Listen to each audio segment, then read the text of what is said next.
what's good? It's Mercy, and today is February 1st, which means it is the first day of Black History Month.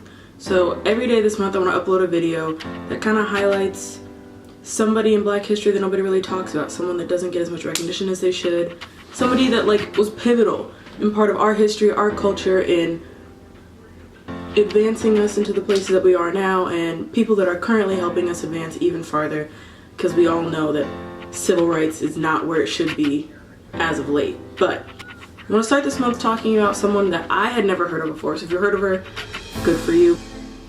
Her name is Dr. Rebecca Lee Crumpler, and she was the first female African-American physician of medicine. So at the beginning of her story in the medical field, she moved to Charlestown, Massachusetts in 1852.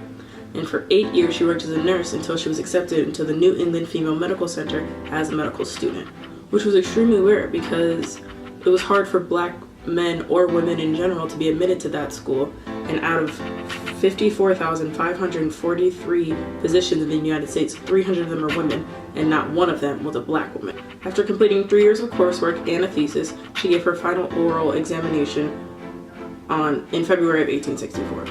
And on March 1st of 1864, the Board of Trustees named her Doctor of Medicine, making her the first African-American woman in the United States to earn the degree. So after she was awarded her Doctor of Medicine, she stayed in Boston to practice medicine on poor women and children. In 1865, the next year, she moved down to Richmond, Virginia to work on freed slaves.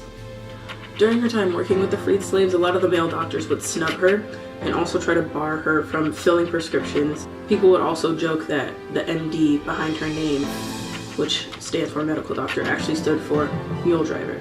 So after she had finished all of her work in Richmond, Virginia, working on freed slaves and educating herself on the struggles of women and children, diseases that they suffer from, and how to improve health for women and children, labor, and things like that, she moved back up to Boston. And by the time she moved back to Boston, her neighborhood that she had lived in before was predominantly now African American. She was able to work outside of her home, and she wasn't afraid to go out into the streets and help people because she saw people like herself around her all the time.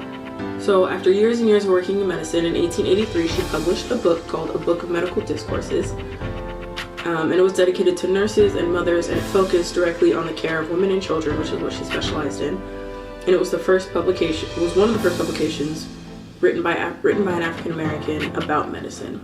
So that was Dr. Rebecca Lee Crumpler, the first female African-American doctor in the U.S., and someone who really was a trailblazer in not only African-American medicine, but the rights of people everywhere, in that she really advocated for the rights of women and children and their health care, and that women, Black women specifically, can be doctors, are intelligent, and can really save lives and provide the right health care for our people and for anybody. That's it for the video today. So if you have anybody that you specifically want me to talk about that isn't really recognized for Black History Month, leave it down in the comments below. Let me know what you think, who you want me to talk about. Thanks for watching. Make sure you subscribe, like, comment, share, and be proud of your Black heritage this month. I mean, we only get 28 days, but 28 great days to celebrate us, celebrate our history, and celebrate each other.